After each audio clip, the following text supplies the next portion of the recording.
في الدهر صحائف سؤددنا بنيت في الأرض مساجدنا والبيت الأول كعبتنا.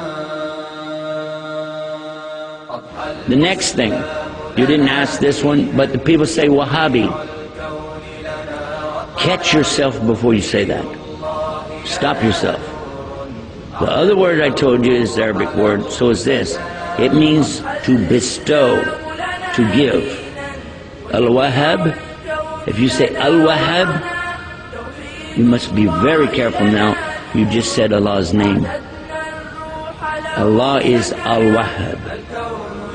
He is the bestower, the ultimate bestower. So you don't take Allah's name and play with it like that. What really happened over 200 years ago, there was a student of knowledge who memorized the Quran when he was not even a teenager yet. He studied all of the fiqh, jurisprudence of the Hanafi.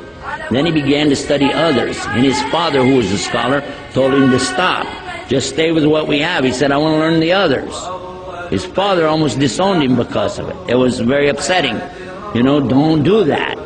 But he wanted to learn all of it so he could understand, and he began to learn quite a bit. He became convinced that he needed to learn more, and he discovered through this learning that the people of his time were making a grave mistake. I used the right word too, because they were worshiping at graves. They were literally going to graves and calling upon dead people to help them. Righteous people, good people, but they're dead. And even if they were alive, what could they do? They could only make dua for you. Nobody's got any magic. You ask Allah to solve these impossible situations and He can do it. And that's what He was telling the people. And some of those who were making money or getting good position in the community out of these grave worshiping deals took exception to His group because they came in and kicked over all of these monuments on these graves. And of course they had no evidence to support what they did, so instead of dealing with the rationale of, why don't you look at what you're doing is wrong, instead they labeled his followers as Wahhabi. Why? Because they couldn't call him by his real name. His name was Muhammad, and they would have had to say they're Mohammedans. And no Muslim would do that anyway. So they called him Wahhabi because his father was Abdul Wahhab. So he was Muhammad ibn Abdul Wahhab, and he wrote a book called Kitab al-Iman.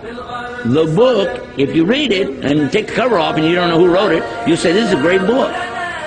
It's very good about the belief in Allah is one and the teachings that come with it. It's kind of like a workbook. It just has a few verses or something and then tells you to go look up the rest of it. And it was given to some scholars who were attacking and saying, these Wahhabi people, so and so on. So what do you think about Kitab al-Iman? So it's a bad book, don't read it. It's okay. So they gave him the book without the cover on it. Didn't tell him. This is a scholar. I'm not going to tell you who. Big scholar. Colonel.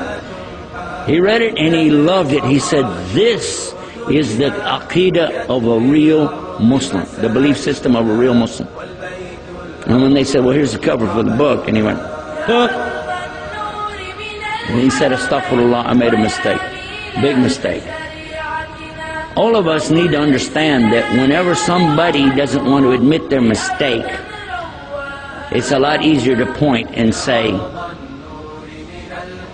he's a Wahhabi. They're so-and-so. They're such and such. Rather than admit what, and we're going to go back and look again at what we said in our speech. The king has no clothes. Ooh. All of us make mistakes. Just admit it. What is the big deal? Only Allah is free of mistakes.